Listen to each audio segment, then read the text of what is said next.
Congratulations, you bought the house, the offer was accepted, the conditions were waived, and the mortgage was approved. The lawyer closed the deal, and now you finally got the keys. But here's the thing most buyers do not realize. Closing day is not the finish line. Closing day is the day you take the control of the house. And there are a few things you need to do almost immediately after closing that most homeowners either forget, delay, or do not even think about until something goes wrong. So in this video, I'm going to walk you through the top 11 things you should do right after closing. Some of these are obvious, like changing the locks, but some are not so obvious, like reviewing your insurance coverage, checking your rental equipment, locating your water shut-off valve, setting up a home document system, including rereading your inspection report,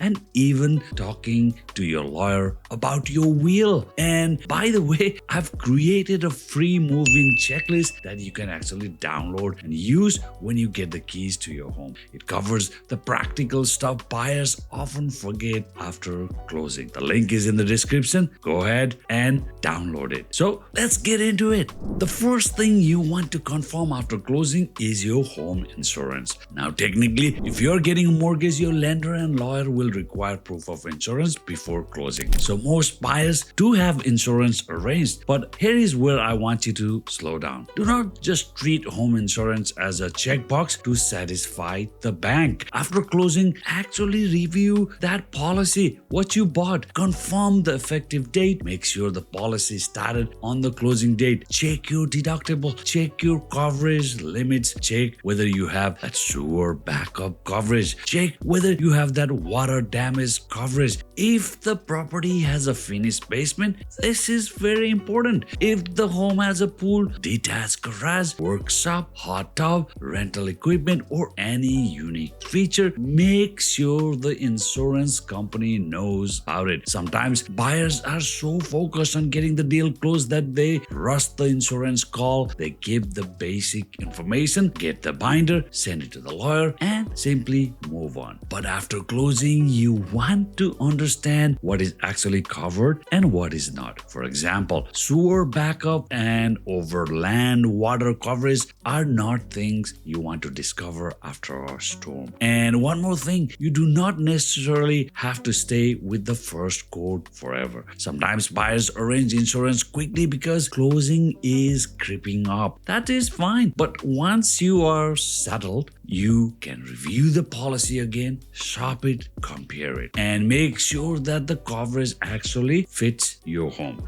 So number one, confirm your home insurance is active and review the policy properly. Number two, secure the home. This is the big one. When you get the keys and first thing people think is, great, I have the keys. But my question is, who else has the keys? Previous owners, their relatives, a neighbor, a contractor, a cleaner, a dog walker, someone who used to live there 10 years ago, maybe someone who had a spare key sitting in a drawer. So you have no idea. So change the locks or rekey the locks as soon as possible. And do not just think about the front door. Think about the back door, side door, garage, man door, basement, walk-off, shade, gate, any other exterior access point. But in today's world, securing the home is not just about physical keys. You also need to reset the garage door opener, clear old remotes, change the keypad code, reprogram the remotes. If the garage is connected to an app, make sure the previous owner no longer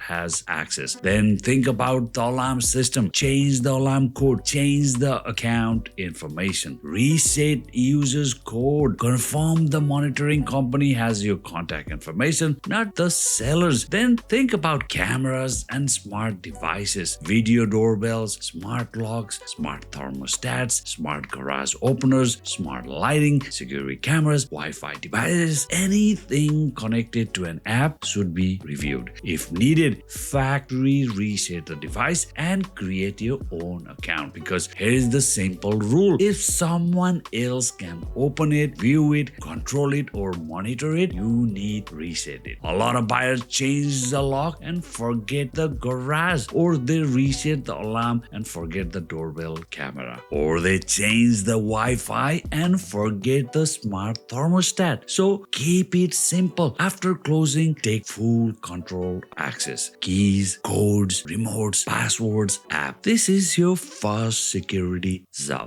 Number 3, confirm utilities and services are connected. Before you move in, you should already have arranged hydro, gas, water, and internet. But after closing, confirm everything is actually working. Let's say you are not immediately moving in. Make sure that the electricity is on. Make sure the gas is active. Make sure water is running. Make sure the internet perhaps is also booked or installed. And if you are moving into a condo, confirm elevator bookings, move-in rules, garbage rooms, recycling rooms, locker access, parking access, and any building procedures. Now, let's talk about rental equipment, because this is where buyers often get surprised. In Ontario, it is very common for homes to have rented equipment: hot water tanks, even furnace and air conditioner, water softeners, reverse osmosis drinking water system, security system, sometimes even smart home monitoring or protection plan. After closing, you need to know what is owned and what is rented. Do not assume everything in the house belongs to you outright. Look at your rental agreement, look at your purchase and sale agreement, look at the rental items section, even the contracts if available. Watch for the first bill. You want to know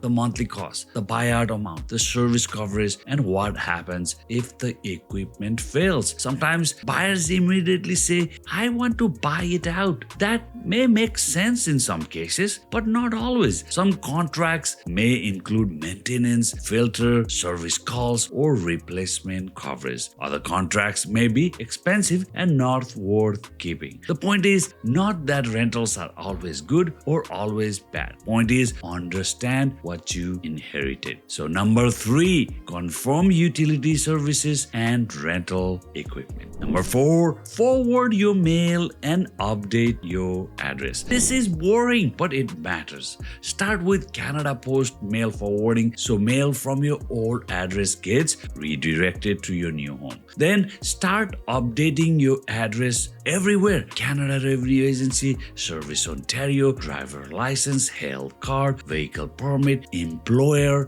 banks, credit cards, your mortgage lender, insurance providers, even your doctor, dentist, schools, daycare, even your subscriptions to Amazon, Costco, anything online shopping accounts, loyalty programs, investment accounts, basically everywhere important that has your old address. And it is a practical tip: make a running list. Every time you receive forwarded mail from an important company, update that address immediately and cross it off your list. Because what happens is people update the obvious one but forget the smaller ones. Then 6 months later, something important goes to the wrong address. Also, if you are moving with kids, update school records, emergency contacts, bus information, daycare information, and any extracurricular activities. If you have pets, update the vet, microchip registry if applicable, pet insurance, and even the city licensing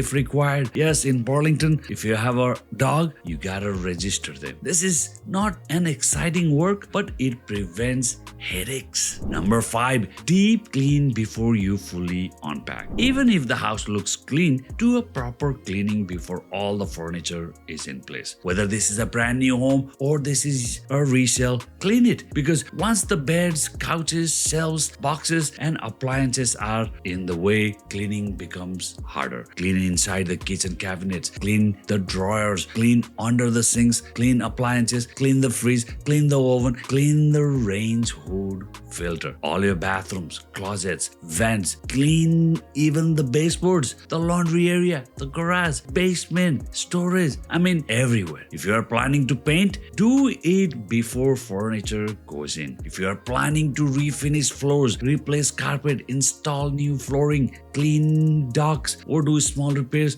do it before you fully settle in. A lot of buyers say, we will do it later. Then later becomes 6 months, then 1 year, then 3 years. The best time to do messy work is before the home is full. Now, you do not have to renovate everything on day one. That is not what I'm saying. But if there are obvious items that are easier before you fully unpack, take advantage of that window. Deep cleaning, painting, flooring, dock cleaning, closet organizers, garage shelving, small repairs. Do it easily if you can. Number 6, locate emergency shut-offs.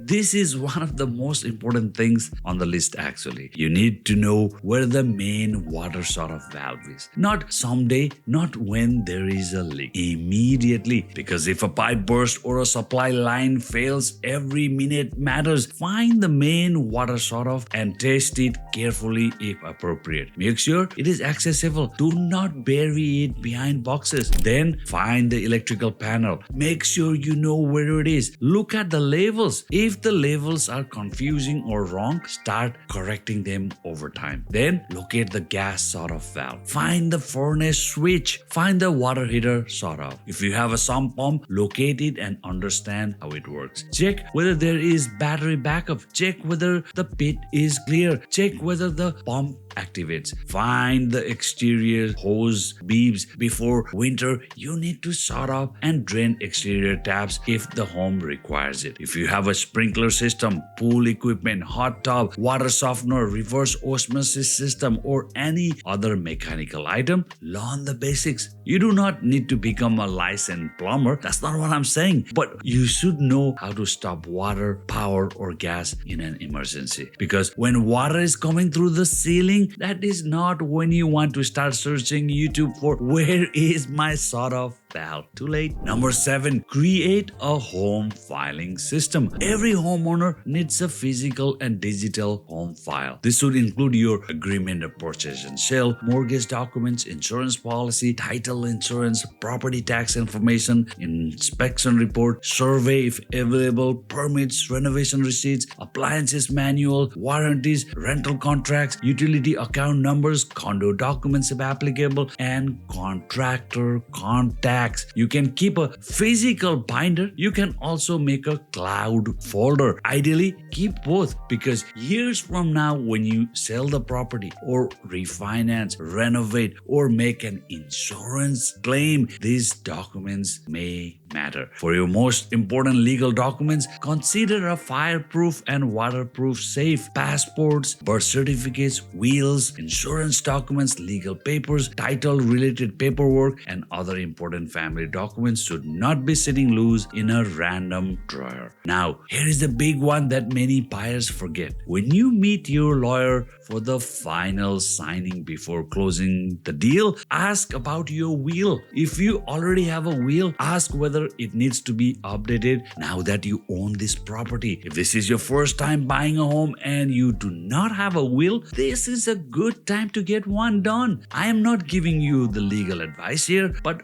from a practical homeowner standpoint, buying a home is a major financial event. For many people, it is the biggest asset they will ever own. So you want a clear legal plan. It is not the fun part of home ownership, but it is the part of being responsible. So number 7, organize your documents, protect the important ones, and talk to your lawyer about your will. Number 8, reread your home inspection report. Most buyers read the inspection report during the conditional period, usually when emotions are high. They're trying to figure out whether to proceed with the deal or ask for a repair, ask for a price adjustment, or simply walk away. Then after closing, they forget the report exists. Do not do do that. After you move in, open the inspection report again. That report is your first maintenance roadmap. Look at the roof comments, look at the attic ventilation, look at insulation, look at grading around the foundation, look at downspouts, look at caulking, look at the plumbing, look at the electrical notes that the home inspector made. Also, look at the furnace and AC age, look at windows, look at foundation cracks, look at moisture comments, look at safety items. Not everything in an inspection report is urgent. Some items are minor, some are maintenance, and some are future planning, some are immediate. So I like to think of it as three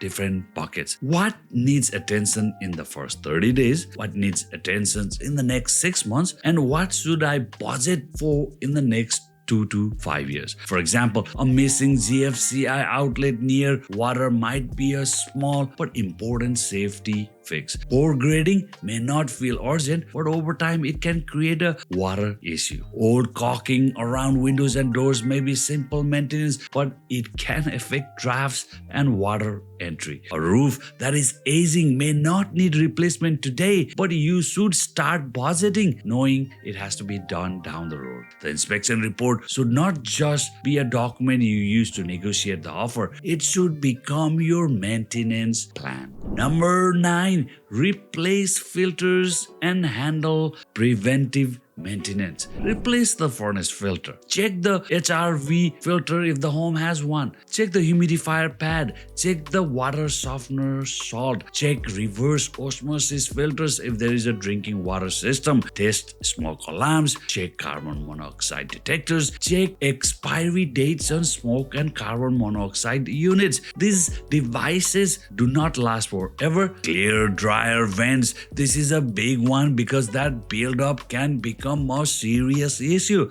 Clean the gutters, especially if you moved into an older, mature neighborhood with large trees. Like in my local markets of Oakville and Burlington, many mature neighborhoods have beautiful trees, but those leaves end up somewhere in the gutters. Check downspouts and make sure water is moving away from the foundation. Winterize exterior taps before freezing weather. Seal gaps around windows and doors. Check weather stripping. The point is simple. Small maintenance prevents big repair bills. Most expensive home problems do not start as an expensive problem. They start as a small ignored items. A little water, a clogged gutter, a bad seal, a dirty filter, a slow leak, a loose downspouts, a sump pump that nobody checked. So get ahead of it. Number 10, understand the rules attached to your property. In the US, people often talk about HOA rules. In Ontario, it may look different. If you bought a condo apartment, condo townhouse, a stacked townhouse, even the common element condo, portal property, or even a newer subdivision home, there may be rules that affect what you can do. Condo rules are in the status certificate documents. Portal rules, common element fees, parking rules, pet restrictions, rental restrictions, architectural control guidelines, subdivision covenants, municipal bylaws. Do not assume you can do whatever the heck you want just because you own the property. For example, can you rent it out? Can you park a commercial vehicle? Can you install a shed? Can you change exterior colors? Can you even install a camera? Can you put a fence at the back? Can you renovate the exterior? Can you put items on balcony? Can you have a certain type of pet? Can you run a business from the home?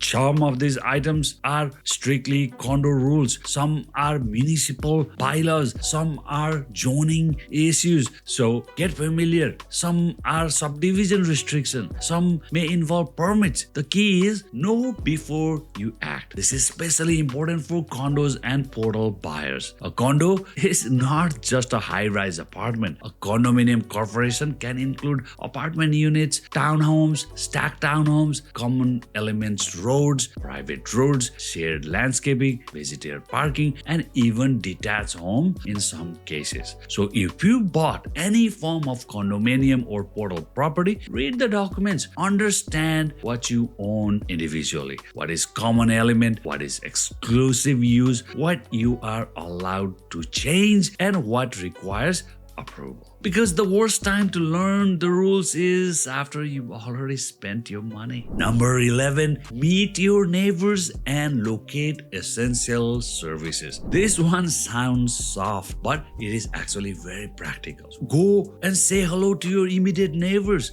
Let them know you just moved in. Maybe they will come with a wine and knock on your door and introduce themselves. If they don't, you do not need to make it awkward. Just a simple introduction. Hi, we just moved in next door. Just wanted to say hello. If it feels appropriate, exchange your phone numbers. Why does this matter? Well, because neighbors are often the first people who notice something unusual. Your garage door is open. A package is sitting outside. Water is running where it should not be. Your dog got out. A car is parked where it should not be. Something looks off when you are away. A good neighbor can be your first alert system. So beyond emergencies, neighbors help you understand the street as well. When the garbage day is, recycling rules, snow clearing, local contractors, even they might know the school bus stops, best parks, traffic patterns, which street gets busy, which stores are convenient, which local restaurants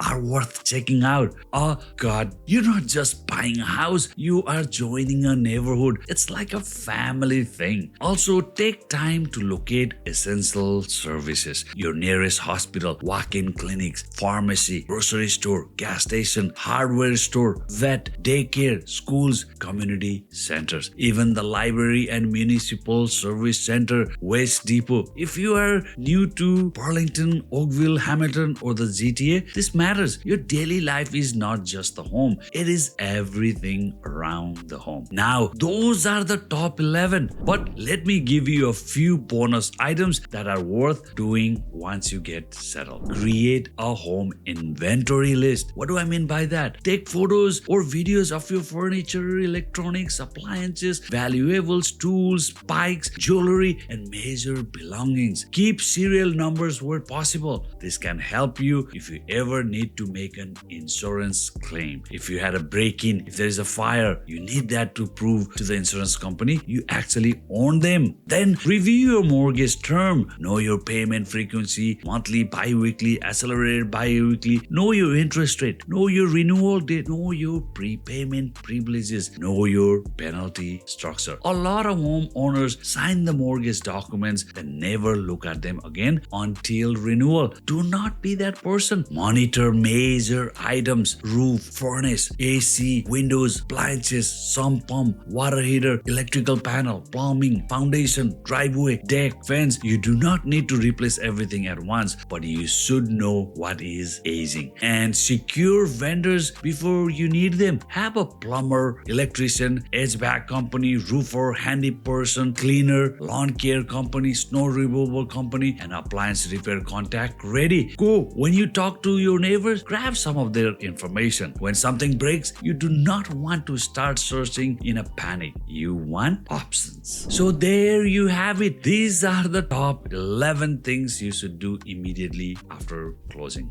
Confirm your insurance. Secure the home. Confirm utilities and rentals. Forward your mail and update your address. Deep clean before unpacking. Locate emergency shut-offs. Create a home filing system and review your will. Reread your home inspection report. Handle preventive maintenance. Understand the rules attached to your property and meet your neighbors and locate essential services. Buying the home is one thing. Taking control of the home is what happens after closing. If you want help staying organized, I created a free move-in checklist you can download. It covers the locks, the utilities, insurance, safety checks, rental equipments, legal documents, maintenance items, and the things most buyers forget after closing. So go ahead, download it. The link is in the description and in pinned comments. And if you are planning to buy or sell in Burlington, Oakville, or Hamilton, or even anywhere in the surrounding GTA, reach out to me anytime. I'm Realtor Roshan, and thanks for watching this video. I hope to see you again in the next video.